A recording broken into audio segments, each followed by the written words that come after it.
এর কারণে আজকে আমাকে তুমি বাড়ি থেকে বাড়ি করে দিলে বাবা, এই কাজটা মনে হয় তুমি ঠিক করলে না। এবার মাকে যখন বাড়ি থেকে বের করে দেয়, মা কান্না করতে করতে বাড়ি থেকে বের হয়ে চলে যায়। কিছু দূর যাওয়ার পর একটা বড় লোকের বাড়ির পাশে একটা গোলঘর, সেখানে মা থাকা শুরু করে। মানুষজন কিছু খানা খাইতে দেয়, সেখানে খায়। মা ঠিকমতো খাবার দাবার না খাওয়ার কারণে আস্তে আস্তে তার শরীরটা শুকিয়ে যায়, এমনকি গোস্তগুলো, শরীরের গোস্তগুলো হাড়ের সঙ্গে লাগিয়ে যায়। এদিকে ওই যুবক একদিন সকালবেলা স্কুলে যাইতেছে, যাওয়ার সময় ছোট্ট একটা ফোঁটা তার চোখের ভেতরে পড়ে যায়। ওই ফোঁটাটা যখন চোখের ভেতরে পড়ে যায়, তখন যুবক যেই যতই চোখে হাত দেয়, চোখে কম দেখা শুরু হয়ে যায়। এবার স্কুলে যায়, এবার ছাত্রদেরকে বই নিয়ে পড়াইতে চায়, কিন্তু অক্ষর চোখে আসে না। এবার হেডমাস্টারকে বললেন, স্যার আমার চোখে একটু সমস্যা হয়েছে, আমাকে ছুটি দেন, আমি বাড়িতে যাব। এবার হেড স্যারের কাছ থেকে ছুটি নিয়ে বাড়িতে যায়। বিবিকে সঙ্গে করে লইয়া ডাক্তারের কাছে যায়। যাওয়ার পরে ডাক্তার চক্ষুরা পরীক্ষা করে একটা চশমা দেয়, প্রেসক্রিপশন করে দেয়, ওষুধ দেয়। বাড়িতে এসে চশমা ব্যবহার করে ওষুধ খায়, কিন্তু যতই ওষুধ খায়, যতই চশমা ব্যবহার করে, ততই তার চোখটা ডাউন হতে থাকে। জোরে জোরে বলেন মারহাবা। এবার স্কুল থেকে 2 মাসের ছুটি নেয়, ছুটি নিয়ে বাড়িতে চোখে ট্রিটমেন্ট করে, কিন্তু যতই ছুটি শেষ হয়ে যায়, ততই তার চোখটা ডাউন হতে থাকে। এক পর্যায়ে এমন অবস্থা হয়ে গেল, সে চোখে আর কিছু দেখতে পারে না। শেষবারের মতো দিদিকে সঙ্গে করে লইয়া ডাক্তারের কাছে গেল। যা বলে, ডাক্তার আমার তো ওষুধপত্র শেষ হয়ে গেল, আমার তো ছুটি শেষ হয়ে গেল, কিন্তু আমার চক্ষু তো ভালো হলো না।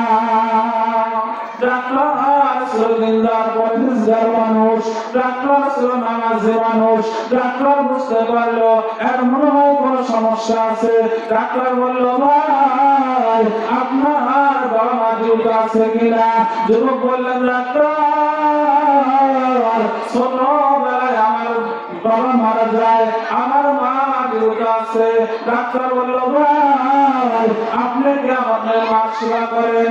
এবার যুবক কান্না কান্না কন্দ বলে, ডাক্তার আমার মা আমাকে কষ্ট করে লালন পালন করেছে, লেখাপড়া করাইছে, মানুষের বাড়িতে কাজ করে খাবার এসে আমাকে খাওয়াইছে, আমাকে একটা চাকরি নিয়ে দিয়েছে, কিন্তু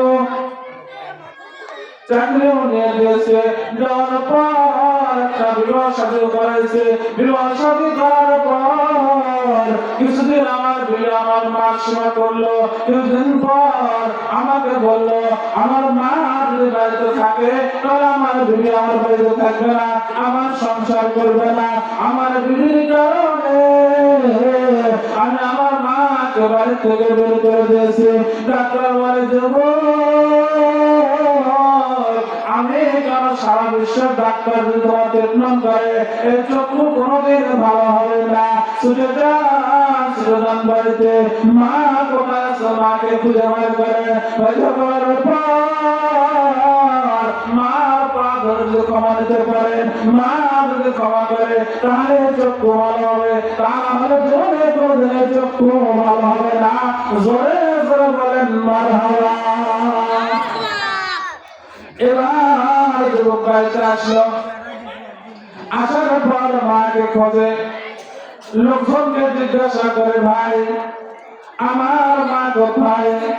লোকেরা বলে, বাইরে কিছুদিন আগে তুললে তো মাকে বাড়ি থেকে বের করে দিলি, আজকে কেন মার জন্য পাগল হয়ে গেলি? এবার কেউ কোনো সাড়া দেয় না ওই যুবককে। যুবক খুঁজতে খুঁজতে দেখে তার মা বড় লোকের বাড়ির পাশে একটা গোলঘর, সেখানে সে আল্লাহ আল্লাহ করতেছে। জোরে জোরে বলেন সুবহানাল্লাহ। এবার যুবক মার কাছে যায়, যা বলে মা, মা বলে তুমি কে গো? যুবক বলে মা, আমি আর তোমার গো মা, আমি তোমার সন্তান। এবার মা বলে বাবা রে, কি জন্য আমি আমার কাছে আসলাম?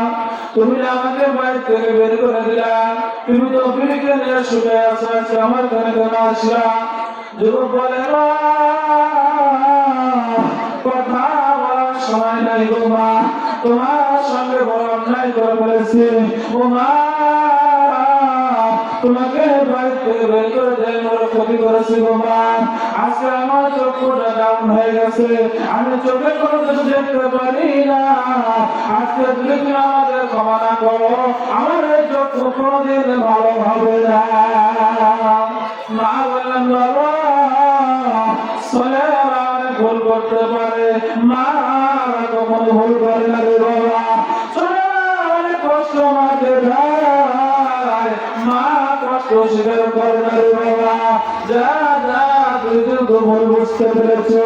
আমি সমস্ত দুঃখ গুলো কষ্ট গুলো ভুলে দিলাম, আমি সমস্ত কষ্ট গুলো ভুলে গিয়ে আমি তোকে ক্ষমা করে দিলাম।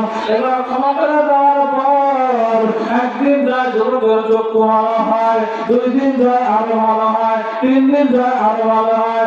1 মাসের ভিতরে যুবকের আগে যেরকম চক্ষু ছিল তার চাইতে বেশি আলোয় আলোকিত হয়ে গেল। জোরে জোরে বলেন সুবহানাল্লাহ। সবাই কালমা পড়েন, লা ইলাহা ইল্লাল্লাহ, লা ইলাহা ইল্লাল্লাহ।